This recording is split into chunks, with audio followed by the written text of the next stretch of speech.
Hello everyone, continue करते हैं story telling method for assessing speaking and listening. Story telling होता क्या है? It is a art of using language, vocalisation, physical movement and gestures to reveal the element and images of a story to a specific live audience. ठीक है, बचपन में बहुत सी कहानियाँ आपने अपने पेरेंट्स से सुनी होंगी, ठीक है, और बाकियों से भी सुनी होंगी, और क्लास में टीचर से भी पढ़ी होंगी। तो क्या होता है उसमें कि किसी एक लैंग्वेज को यूज़ करके क्या करते हैं, और किसी एक लैंग्वेज को यूज़ किया जाता है, फिजिकल मूवमेंट जो उस टाइम हुए होंगे उनको भी बताया जाता है। यानी कि कुल मिला के बात यह है कि किसी एक इवेंट के बारे में आपको बताया जाता है, ठीक है, लेकिन थोड़ा सा इंटरेस्टिंग बनाया जाता है वो स्टोरी। एक तो नॉर्मल बात करना होता है, जैसे मैं आपसे मान लो बात कर रही हूँ, लेकिन कुछ टॉपिक्स ऐसे हैं या कोई बात ऐसी है जिसको मैंने स्टोरी की फॉर्म में आपको बताया, तो उसमें क्या करूँगी मैं, अच्छे अच्छे शब्द यूज़ करूँगी, फिजिकल मूवमेंट करूँगी, कुछ मेरे पास ऑडियो वीडियो होगा तो उसको भी दिखा दूँगी साथ में इंटरेस्टिंग बनाने के लिए, ठीक है। तो स्टोरीज़ क्या होती है? Powerful means of language teaching होता है। ये skilful teacher can use stories to develop more efficient listening, more fluent speaking and the ability to read and write easily and competently.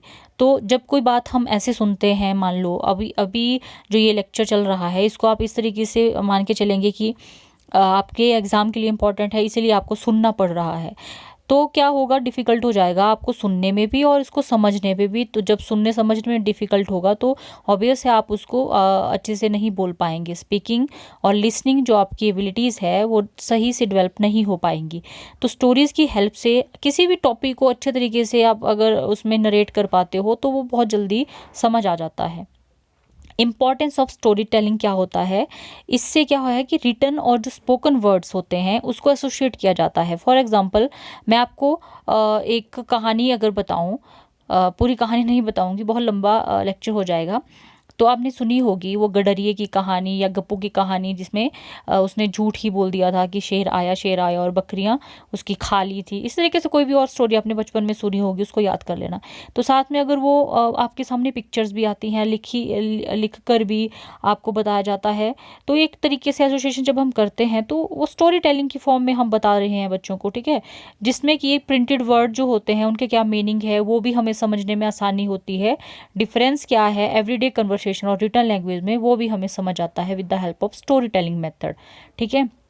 जब स्टोरी के माध्यम से आपको पढ़ाया जाता है, बताया जाता है, तो एक आप में पढ़ने की जो हैबिट है या इच्छा है वो भी जागृत होती है, ठीक है। बोरिंग नहीं लगता है ना आपको अपना कंटेंट जो भी आपने पढ़ना है। Learn that people read from left to right across a page, ठीक है। इस तरीके से इसको पढ़ते हैं, लेफ्ट टू राइट पढ़ते हैं इसको, जो जैसे आप नॉर्मल अपनी बुक्स पढ़ते हैं ना उसी तरीके से इसको पढ़ा जाएगा। Many follow up activities are possible when they have heard story several times. Children can, देखो हम बात इस स्टोरी टेलिंग मेथड की यूज़ कर रहे हैं, हम इसको कहाँ पे यूज़ करेंगे? स्पीकिंग और लिसनिंग में। बच्चे ने जो बता रहा है स्टोरी, वो तो वो ठीक है, उनकी वो स्पीकिंग स्किल भी ठीक होगी, उनकी लिसनिंग स्किल भी ठीक होगी, उन्होंने सुनी होगी या खुद भी अपनी नॉलेज को कैसे भी डेवलप किया होगा। तो वो क्या करेगा, जब हम स्टोरी बच्चों को बता देंगे तो हम बच्चे को बोलेंगे उनकी लिसनिंग स्किल को या फिर उनकी स्पीकिंग जो स्किल है उसको असेस करने के लिए कि आप फिर से मुझे इस स्टोरी को बताओ, retail it, act it out, ठीक है, right A script for the story, ठीक है। इस तरीके से हम एक्टिविटीज़ उनको दे सकते हैं असेस करने के लिए। अब व्हाट इज़ रीटेलिंग? रीटेलिंग क्या होता है कि कोई भी रीडर, ठीक है, स्टोरी को क्या करेगा, एक बार जब उसको बता दिया गया तो वो फिर से बताएगा अपने वर्ड्स में। रीटेलिंग से क्या होता है, एक अपॉर्चुनिटी प्रोवाइड करवा सकते हैं हम रीडर्स को, जिससे कि उन्होंने जो सुना है उसको अच्छे से लिख भी सकते हैं, पढ़ भी सकते हैं और वो एक्सप्लेन भी कर सकते हैं, ठीक है। रीटेलिंग में ये सब करना पड़ेगा उनको, ये करेंगे वो, रीटेलिंग में यही होता है। When do you retail a text? कब आप रीटेल कर सकते हो टेक्स्ट को? ये क्या होता है, किसी भी टाइम इसको कर सकते हैं। बच्चे की जो समझ है टेक्स्ट के बारे में उसको असेस करने के लिए retelling is done to make sure the reader understood the story. देखो, जब बच्चे को खुद को समझ आया होगा ना तभी वो बता पाएगा ना, तो ये इम्पोर्टेंट रहेगा कि तभी रीटेलिंग के लिए कहा जाए। और retelling usually occurs after the story has been read, ठीक है। और retelling can occur at any point in a story. जरूरी नहीं है कि ये मान लो एक स्टोरी बहुत लेंथी है, बड़े बड़े नॉवेल्स हैं, ठीक है, तो अगर मान लो बहुत लेंथी सी स्टोरी है तो जरूरी नहीं है कि हमने वही उसको कंप्लीट करके ही बोलना है, किसी भी पॉइंट पे बोल सकते हैं। बीच में। अगर हम छोटे बच्चों की बात करते हैं तो उनको अगर असेस करना है तो वो इतना लंबा नहीं याद रख पाएंगे, हम बीच में बोल सकते हैं कि आप हमें रीटेल करके बता दो, retail retail it, retail important points of story, और ये retail the story simple words में, ठीक है। हाउ डू यू रिटेल इस टेक्स्ट, कैसे आप रिटेल करेंगे? First you retail what happened in the story in order, ठीक है, ऑर्डर में ही बताएंगे क्या हुआ स्टोरी में, और this means you tell what happen in the beginning, middle और end of the story. You include the setting and characters, also includes are the problem and the solution if applicable, है ना। और retelling should answer the 5W questions. 5W questions में क्या आएगा? Who, what, when, where and why, ये होना चाहिए retelling में। What questions can you ask to retell us text? देखो, स्टोरी की हेल्प से हम असेस कर रहे हैं स्पीकिंग एंड लिसनिंग स्किल को, तो ये सब कुछ हम उसमें कर सकते हैं, ये है, ये आप लिख सकते हो इसमें। अब कौन से क्वेश्चंस हैं जो हम पूछ सकते हैं रीटेल करने के लिए जो टेक्स्ट हैं उनको? What happened in the beginning, middle and and of the story. 5 जो W थे उनको उन्हीं से रिलेटेड क्वेश्चन बना लेने हैं कि where and when does the story takes place, who are the characters in the story, tell me about the story, what else do you recall, what is the main idea and supporting details of the story, मतलब जो भी story बताई उसके बारे में। तो ये था ओवरऑल स्टोरी टेलिंग मेथड क्या होता है उसके बारे में मैंने आपको बताया, और किस तरीके से हम इसको यूज़ करेंगे असेसिंग लिसनिंग एंड स्पीकिंग। अब नेक्स्ट आता है आपका वर्ड इंटरव्यू, ठीक है। तो इंटरव्यू क्या होगा? इंटरव्यू, देखो, इंटरव्यू के बारे में जानने से पहले मैं आपको ये एक बार फिर से ये रीटेलिंग के बारे में बता देती हूँ, इसमें कंफ्यूज मत होना आप, ठीक है। क्योंकि ये जो स्टोरी टेलिंग था ना आपका, स्टोरी टेलिंग के बारे में मैंने आपको अलग से बताया, ठीक है। स्टोरी टेलिंग के बाद आपका रीटेलिंग स्टार्ट हो जाता है, लेकिन ये दोनों आपस में जुड़े हुए हैं, ठीक है, ये जुड़े हुए हैं आपस में, लिंक है इनका। तो मैंने इसी सीक्वेंस में आपको बता दिया। अगर आपको एग्जाम में या फिर आपको अलग से रीटेलिंग के बारे में पूछा जाए तो आप रीटेल क्या, ये जितने भी नोट्स मैंने यहाँ पर स्लाइड्स ऐड की हैं तो ये सब कुछ रीटेलिंग मेथड में आप ऐड कर सकते हो, ठीक है। आई होप यहाँ तक आपको क्लियर हुआ होगा। अब हम बात करेंगे इंटरव्यू के बारे में। इंटरव्यू आपने पढ़ा है, जाना भी होगा। इंटरव्यू क्या होता है? सिंपल सी कम्युनिकेशन की प्रोसेस होती है जिसमें इंटरेक्शन होती है लोगों के बीच में आपस में, ठीक है। लोग कौन से होंगे? जिसमें एक को सब्जेक्ट बोला जाएगा इंटरव्यू, और इंटरव्यू भी बोला जाएगा, दूसरा होगा इंटरव्यूअर जो क्वेश्चन पूछेंगे। फेस टू फेस इंटरेक्शन इनकी होती है इसमें। Although the interview generally associated with the counselling और साइकोथेरेपी, ये इस तरीके से भी इंटरव्यू को लिया जाता है। और it can be use effectively to collect useful information about individual in many research situation. जब इवेल्युएशन के टूल्स और टेक्निक्स आपने पढ़ी होंगी, ठीक है, अगर नहीं भी पढ़ी होंगी तो मैं आपको बता देती हूँ कि उसमें भी हम इंटरव्यू को यूज़ करते हैं। यानी कि हम बच्चे के बारे में जानना चाहते हैं, इवैल्यूएशन में भी हमें हेल्प मिलती है। इंटरव्यू में होता क्या है? क्वेश्चन पूछे जाते हैं, इंटरेक्शन होती है। अब टाइप्स ऑफ इंटरव्यू पे डिपेंड करता है कि हमने किस जगह पे, किस सिचुएशन में इंटरव्यू के किस फॉर्म को एक्सेप्ट करना है।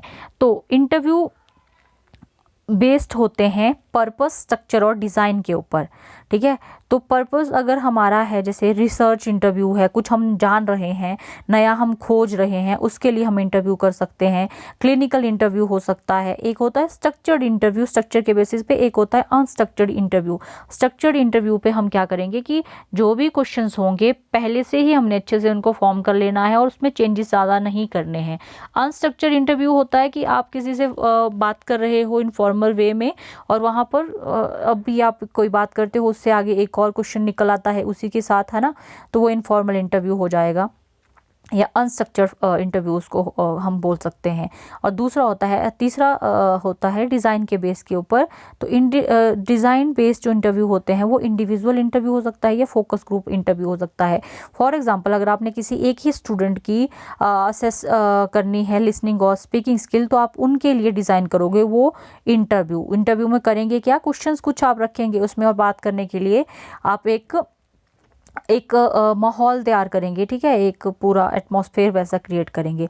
और फोकस ग्रुप इंटरव्यू में ये होगा कि आपने क्या करना है कि एक पूरा ग्रुप है, उसके लिए आपने इंटरव्यू के क्वेश्चंस क्या तैयार करने हैं, इंटरव्यू का वो पूरा फॉर्मेट तैयार करना है। आपका फोकस उस पूरे ग्रुप पे रहेगा, किस तरीके से हमने वहाँ से इंफॉर्मेशन कलेक्ट करनी है, ठीक है।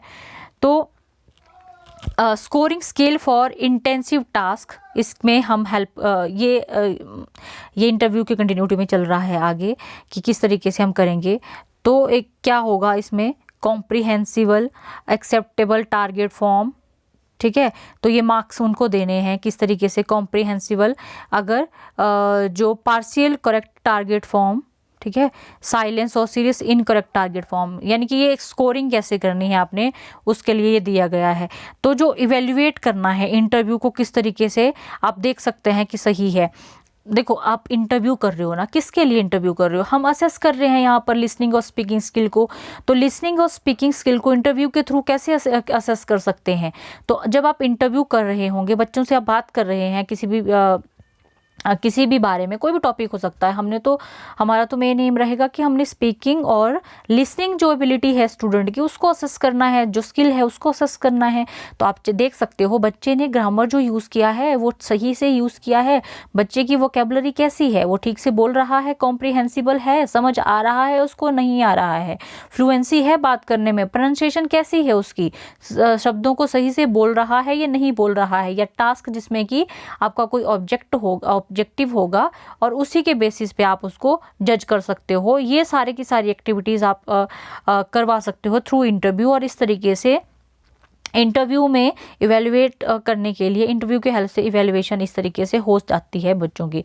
तो आई होप आपको ये क्लियर हुआ होगा कि क्या होता है असेसिंग और लिसनिंग स्किल, जो पार्ट 1 में आपने जान लिया, डिटेल में मैंने आपको बताया। इसमें फिर मैंने आपको स्टोरी टेलिंग मेथड की हेल्प से हम कैसे करते हैं असेस लिसनिंग और स्पीकिंग को, और रीटेलिंग रीटेलिंग क्या होता है उसको हम कैसे यूज़ करेंगे असेसिंग स्पीकिंग एंड लिसनिंग, और लास्ट में मैंने आपको बताया इंटरव्यू को कैसे हम यूज़ करेंगे, या व्हाट इज़ इंटरव्यू, और उससे हम कैसे असेस करते हैं स्पीकिंग एंड लिसनिंग को। आई होप आपको ये क्लियर हुआ होगा। कोई भी डाउट होगा आप प्लीज़ कमेंट सेक्शन में पूछ सकते हो। Thank you and have a nice day.